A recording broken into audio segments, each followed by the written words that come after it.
बंदौ गुरुपद खंज कृपा सिंधु नर रूप हरि मामोहतम पुंज जाशु वचन रवि कर्णिकर वंदे बोधमयं नित्यं गुरुं शंकर रूपिणम् एमाश्रितो हि वक्रोऽपि चंद्राशरवत्र बंदते। बोले श्री सद्गुरुदेव की जय। आप समस्त श्रोता बंधुओं को हार्दिक प्रणाम।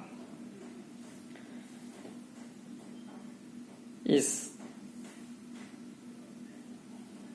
नए चैप्टर में सत्य दर्शन, परम सत्य ज्ञान के अंतर्गत सत्य दर्शन नया चैप्टर है, जिसका ये दूसरा वीडियो में आप सभी लोगों का हार्दिक स्वागत है, अभिनंदन है। चर्चा चल रही थी इसके पहले वाले वीडियो में कि पूरा संसार जो है ये काल का देश है, ये संसार काल का देश है, नाम बिना नहीं मिटे कलेश।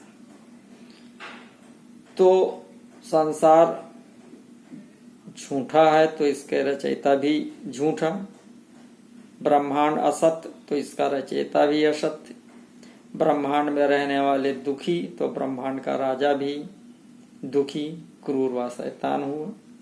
परंतु भ्रम व सभी प्राणी जिससे दुख पा रहे हैं उसी को सब कुछ समझ रहे हैं तथा उसी की पूजा आराधना ध्यान योगात कर रहे हैं। तभी तो गुरुदेव जी समझा रहे हैं कि जो रक्षक ते चीन्हत नाही, जो भक्षकता को ध्यान लगाई। अतः वास्तविकता को समझकर आगे कदम बढ़ाना चाहिए। सत्य भक्ति की तरफ बढ़ना है, वरना पछताना पड़ेगा। तभी कहा है वस्तु कहीं ढूंढे कहीं आवे के विधिहाथ। तो अब आइए देखते हैं कि ये जगत भक्ति कैसे कर रहा है। तो गुरुदेव जी बताते हैं, दादू दयाल जी का एक कथन है, कोई सगुण में रीझ रहा, कोई निर्गुण ठहराए, अटपट चाल कबीर की मुझसे कही ना जाए। तो हम देखते हैं कि लोग सगुण भक्ति या निर्गुण भक्ति करते हैं। सगुण भक्ति का लोग आशय लगाते हैं कि मूर्ति पूजा, तथा निर्गुण भक्ति का आशय अंदर ही अंदर प्रभु को स्मरण करना। अब आते हैं सगुण भक्ति पर, जिसमें मूर्ति पूजा की परंपरा है। हम विचार करें कि हम जिसकी पूजा कर रहे हैं तो क्या वास्तव में उन भगवान का वैसा ही रूप था जैसा चित्र में है दिया हुआ। तो कहना पड़ रहा है कि चित्र से मिलता हुआ रूप जो चित्र लेकर के हम पूजा कर रहे हैं तो ऐसा नहीं, बिल्कुल नहीं। मूर्ति तो कलाकारों की कला के अनुसार कल्पना से बनाई गई है, यानी सच्चाई नहीं है। तो अब विचार कीजिए कि जिसकी पूजा प्रारंभ कर रहे हैं तो आरंभ ही कल्पना या झूठ से है। तो सत्य भक्ति कैसे हुई? और यह सत्य भक्ति नहीं है तो सत्य को नहीं पा सकते, बिल्कुल नहीं पा सकते, केवल झूठ को ही पाएंगे।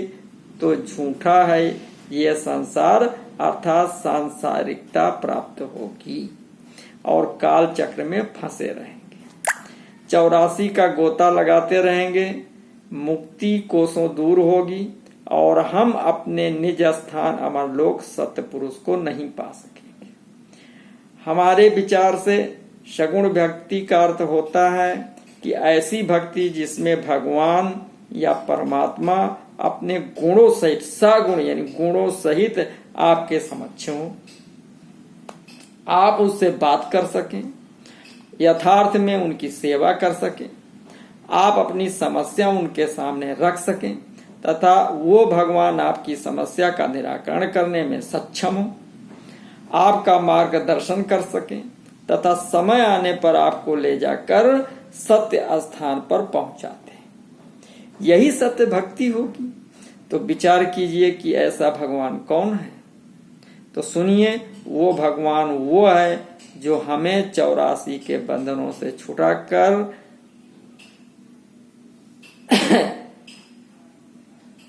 84 के बंधनों से छुटकारा दिलाकर मुक्ति प्रदान करने वाले केवल सद्गुरुदेव जी ही हो सकते हैं और कोई नहीं।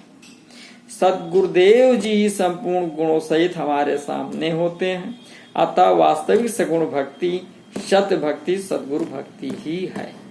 तभी तो हमारे धर्म ग्रंथ में भी बताते हैं कि ध्यान मूलम गुरु मूर्ति, पूजा मूलम गुरु पादुका, मंत्र मूलम गुरु वाक्यम, मोक्ष मूलम गुरु कृपा। तो आइए देखते हैं कि हम सगुण भक्ति या साकार भक्ति क्यों करते हैं। इसके लिए हमें भक्तों के प्रकार को समझने होंगे। भक्त 4 प्रकार के पाए जाते हैं। पहला अर्थार्थी भक्त, दूसरा आर्त भक्त, तीसरा जिज्ञासु भक्त और चौथा ज्ञानी भक्त। पहले प्रकार के भक्त अर्थार्थी होते हैं। उन्हें धन संपत्ति की चाह होती है, जिसके लिए उन्हें विभिन्न प्रकार के देवता की शरण में जाना पड़ता है। कोई लक्ष्मी जी की, कोई शनि भगवान की, कोई कुबेर महाराज की, कोई विष्णु भगवान जी की, कोई हनुमान जी की, कोई दुर्गा जी की। विभिन्न प्रकार के देवता वे धन संपदा प्राप्त करते हैं। अतः अगर हमें केवल धन संपदा की चाह है, यही हमारा लक्ष्य है, तो आप बेखौफ होकर साकार भक्ति करें और अपनी इच्छा पूरी करें। दूसरे प्रकार के लोग जब दुखी हो जाते हैं, आर्त भक्त परेशान हो जाते हैं, तब भगवान को याद करते हैं। तो मंदिर, मस्जिद, गुरुद्वारे, चर्च आदि में जाते हैं, मत्था टेकते हैं और जब वो अपना तन मन धन पूर्ण रूप में अर्पण कर देते हैं, तब कहीं जाकर उनका दुख दर्द खत्म होता है। अतः जिनका लक्ष्य केवल दुख से छुटकारा मिलना ही है, तो अपने हिसाब से सही कर रहे हैं और करना भी चाहिए। कहा भी गया है कि दुख में सुमिरन सब करें, सुख में करे न कोई, और जो सुख में सुमिरन करें तो दुख काहे को। तो इस प्रकार ये दोनों प्रकार के भक्त अस्थायी होते हैं। इन्हें भगवान से कोई मतलब नहीं होता। जब इनकी इच्छा पूर्ति हो जाती है तो फिर प्रभु को भूल जाते हैं तथा मन माया में मस्त रहते हैं। ये भक्त के 0 क्लास में होते हैं। भक्ति का क्लास जैसे चालू हुआ तो 0 क्लास में स्टार्टिंग, अभी बैठना प्रारंभ कर रहे हैं। तीसरे प्रकार के भक्त जिज्ञासु भक्त होते हैं। उन्हें भगवान को जानने की ललक होती है। उन्हें भगवान की कथा, भजन, पूजन में आनंद आता है। भगवान को हृदय से जानने की कोशिश में लगे रहते हैं। उनकी भक्ति करने की आदत बन जाती है। वे मंदिर, मस्जिद, गुरुद्वारे, चर्च में जाने के अलावा साधु संतों के पास भी जाते हैं और उनसे ईश्वरीय ज्ञान जानने की ललक होती है। धार्मिक ग्रंथों का अध्ययन करते हैं। हर प्रकार का पूजा पाठ, हवन तथा योग भी करते हैं। ये एक प्रकार की खिचड़ी भक्ति करते हैं, साकार तथा निराकार मिलाकर। परंतु इतने से संतुष्ट नहीं होते, बल्कि निरंतर कुछ न कुछ खोज किया करते हैं, आगे बढ़ते रहते हैं। और ये वास्तव में भक्ति लाइन की क्लास 1 यानी पहली क्लास से शुरुआत से लेकर के और मास्टर क्लास तक डिग्री प्राप्त कर लेते हैं। चौथे प्रकार के ज्ञानी भक्त होते हैं। ये निराकार या निर्गुण भक्ति करते हैं। इनका सभी धर्म ग्रंथों पर, वेद, पुराण, शास्त्र, गीता, रामायण, योग की पुस्तकें, कुरान, बाइबिल, गुरु ग्रंथ साहब आदि पर अच्छी पकड़ होती है तथा उनके सार तत्व को ग्रहण करने की क्षमता रहती है। ये किसी भी बात या तर्क को सुनने को राजी नहीं होते। एक प्रकार का अभिमान भी व्याप्त हो जाता है। योग शक्ति से बड़ी बड़ी सिद्धियां प्राप्त कर लेते हैं। इनमें से भ्रम हो जाता है कि जो ज्ञान मेरे पास है वही सबसे बड़ा ज्ञान है। संत तुलसीदास जी ने भी कहा है कि जब श्री राम काकभुसुंडी जी से कहते हैं कि सब मम प्रिय सब मम उपजाए, सबसे अधिक मनुज मोहि भाए, तीन माह द्विज द्विज माह श्रुतिधारी और तीन माह निगम धर्म अनुसार, तीन माह विप्र विरक्त पुण्य ज्ञानी और ज्ञानी होते अति प्रिय विज्ञानी। अर्थात ज्ञानी भक्त भगवान को बहुत प्रिय है। ज्ञान के अंतर्गत प्रभु को तत्व से जानना होता है। जिस प्रकार पानी जल या वाटर हर जगह है और हम उसे इसी नाम से जानते हैं, परंतु इसी वस्तु को तत्वतः जानने के लिए रसायन विज्ञानी जब इसका विश्लेषण करते हैं तो पाते हैं कि जल दो गैसों के आयनिक संयोजन से बना यौगिक है। इसमें हाइड्रोजन के 2 मॉलिक्यूल्स तथा ऑक्सीजन का 1 मॉलिक्यूल है, H2+O = H2O। इसी प्रकार ज्ञानी भक्त समस्त धर्म शास्त्रों से निचोड़कर सार तत्व को ग्रहण कर लेते हैं। गोस्वामी तुलसीदास जी ने भी रामायण में बताया कि रामचरित सतकोटि मह लिय महेश जिय जान। भगवान शिव ने श्री राम के 100 करोड़ चरित्रों में श्री राम के संपूर्ण ब्रह्मांड में व्यापक तत्व को हृदय से समझा। तत्व से जानने के संदर्भ में कहा गया है कि 4 राम हैं जगत में, 3 राम व्यवहार, 1 राम तत्व सार है, 3 का करो विचार। तो 4 राम कौन से हैं बताया। प्रथमो शालिक राम है, दूजो पारस राम, तीजे राजा राम है और चौथे आत्म राम। रमे निरंतर आत्मा सब घट 8 याम, वाही को संतंधरो राम ताहि को नाम। और कहा कि एक एव आत्मा व्याप्तम सर्वभूता नाम जगत। एक ही आत्मा संसार के सब प्राणियों में व्यापक है। गीता में भी भगवान श्री कृष्ण जी महात्मा अर्जुन को समझाते हुए तत्वतः ज्ञान जानने की प्रेरणा देते हुए कहते हैं कि श्रद्धावानम लभते ज्ञानम तत्परम सन यतेन्द्रिया, ज्ञानम लब्ध्वा पराम शांतिम अचिरेणाधिगच्छति, तत्विधि प्रणिपातेन परिप्रश्नेन सेवया उपदेश्यन्ति ते ज्ञानम ज्ञानिनस् तत्वदर्शिनः। जितेंद्रिय तत्पर हुआ श्रद्धावान पुरुष ही ज्ञान को प्राप्त होता है। ज्ञान को प्राप्त होकर तत्क्षण भगवत प्राप्ति रूप परम शांति को प्राप्त हो जाता है। इसके लिए तत्व को जानने वाले तत्वदर्शी ज्ञानी महापुरुष से भली प्रकार दंडवत प्रणाम तथा सेवा और निष्कपट भाव से किए हुए प्रश्नों द्वारा उस तत्वज्ञान को जान, वे मर्म को जानने वाले तत्वदर्शी महापुरुष तुझे उस तत्व ज्ञान का उपदेश करेंगे। तत्व क्या है इसे समझना है। जैसे हम गहनों पर विचार करें तो बिंदी, टीका, झुमका, कंगना, हार, पावजेब, अंगूठी आदि में अलग अलग रूप, आकार, वजन, नाम होते हुए भी तत्वतः एक ही स्वर्ण होता है। उसी प्रकार अलग अलग योनि, हल्का भारी, चींटी से हाथी, पतंगे, अलग अलग नाम, स्थान, धर्म होते हुए भी सभी प्राणियों में एक ही आत्मा का वास होता है। आत्मा ही सजीव है। आत्मा के बिना सारा संसार निर्जीव हो जाएगा। तो तत्वतः जानना अर्थात आत्मा को जानना है और आत्मा को जानना ही आत्मज्ञान है। तो ज्ञानी जीव आत्मज्ञान की तरफ बढ़ता है तो यही डिग्री डॉक्टरेट प्राप्त करना है। आत्मज्ञानी पुरुष चींटी हाथी, चांडाल ब्राह्मण, गरीब अमीर, कुल मान बड़ाई ना देखकर सब में केवल एक आत्मा का दर्शन करता है। तभी गोस्वामी जी ने कहा, सीय राम मैं सब जग जानी, करहूं प्रणाम जोर जुग पानी। उन्होंने सीय राम अर्थात आत्मा की शक्ति को सभी प्राणियों में देखकर नमस्कार किया। आत्मशक्ति अर्थात प्राइमोडियल एनर्जी, इसीलिए कहा primordial energy can neither be created nor it can be destroyed।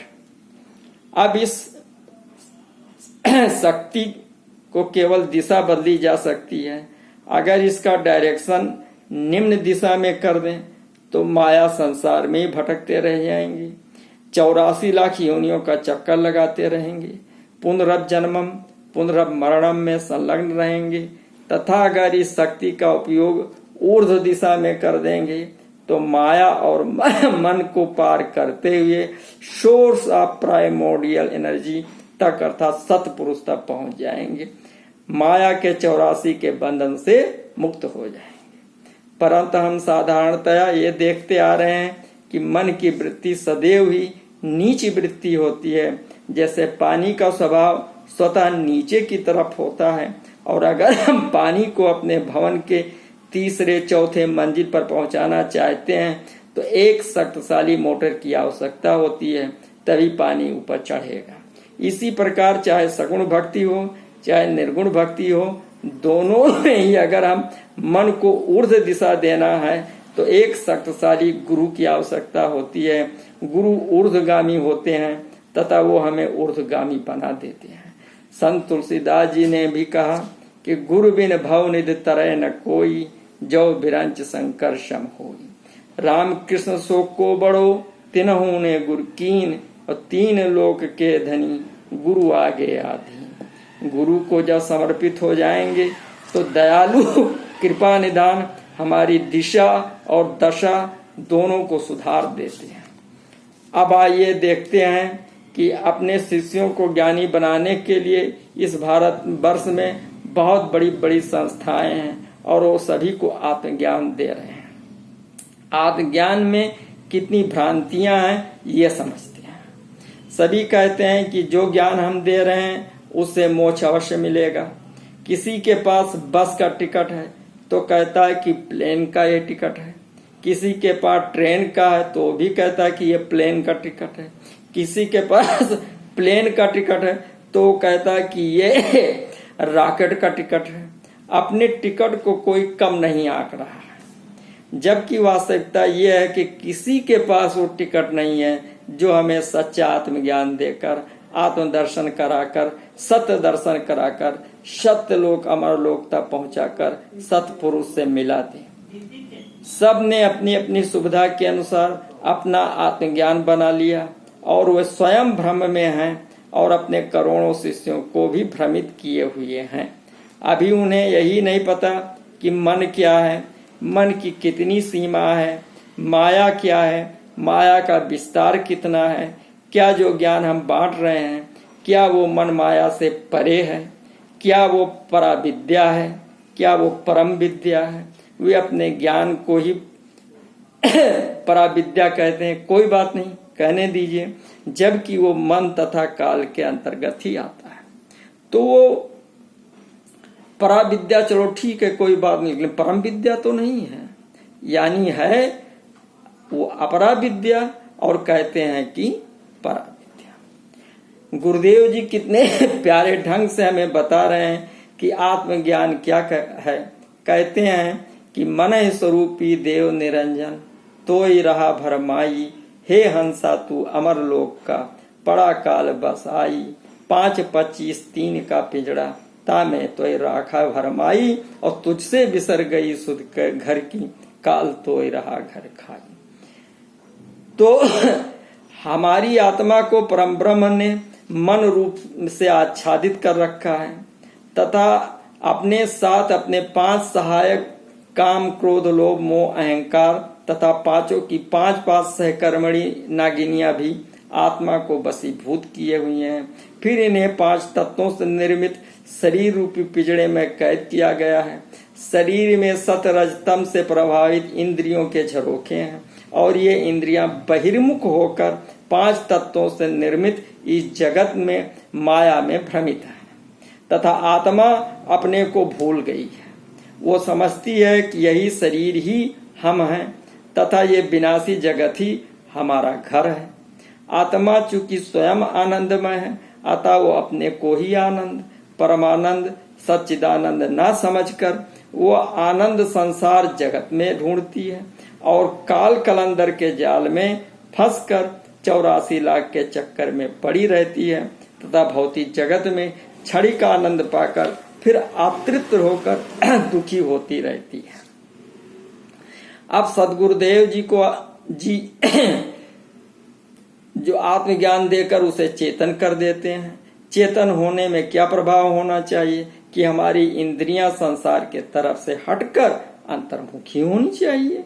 इंद्रियां जब अंतर्मुखी होंगी तो 25 नागनी का विनाश होना चाहिए, प्रारंभ होगा और इससे 5 विकार शिथिल हो जाएंगे, क्षीण हो जाएंगे। चूंकि ये मन के सिपाही हैं, जब इनकी ताकत समाप्त होगी तो मन शक्तिहीन होकर कमजोर हो जाएगा और जब मन का प्रभाव समाप्त होगा तो आत्मा को अपना भान हो जाएगा और वो भ्रम की निद्रा से जागृत हो जाएगा और अपने वास्तविक घर अमर लोक तथा अपनी अंशी सत्पुरुष की तरफ चल देगा तथा मिल जाएगा। यही वास्तव में आत्मज्ञान है। और अगर ऐसा कुछ परिवर्तन नहीं होता तो समझें आत्मज्ञान नहीं हुआ, केवल भ्रम है कि हम ज्ञानी।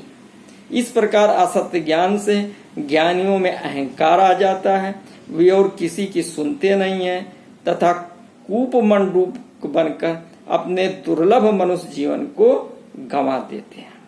कुछ लोग अनंत से जुड़ने की बात कहकर कुंडलनी जागृत कराते हैं तथा रिद्धि सिद्धि में ही अटका देते हैं। आइए देखते हैं कि कुंडली जागरण में क्या होता है। अब कुंडलनी जागरण में क्या होता है, इसको हम सदगुरुदेव जी की कृपा से अगले वीडियो में रखेंगे और उसमें कुंडलनी पर ही विस्तार से चर्चा करेंगे। तब तक के लिए आप सभी लोगों को सादर नमस्कार और आपसे निवेदन है कि कृपया आप समस्त वीडियो को पूरा का पूरा देखें और अगर आप इस वीडियो में नया देख रहे हैं तो आप सब्सक्राइब करें। अगर अभी तक सब्सक्राइब ना किया हो तो सब्सक्राइब कर लें और बेल पुश का बटन दबा दें। इसके साथ में क्या करें कि आप लाइक करें, जो हाथ बना होता है ऊपर उठा हुआ उसमें लाइक कर दें, उसको पुश कर दें। लाइक करने के बाद में आप शेयर भी करें, इसको अपने लोगों में, जान पहचान के लोगों में शेयर करें जिससे लोग आत्मज्ञान की तरफ बढ़ सकें, उनका भी कल्याण हो, वो आपके मित्र हैं। फिर क्या करें कि कमेंट्स करें, आपको कहाँ अच्छा लग रहा है इस चीज को इंगित करें। इसमें कमेंट्स के कॉलम आते हैं, उस कमेंट्स के कॉलम में आप टाइप करें तो उससे हमको पता चल जाएगा कि आपने किस चीज को लाइक किया है।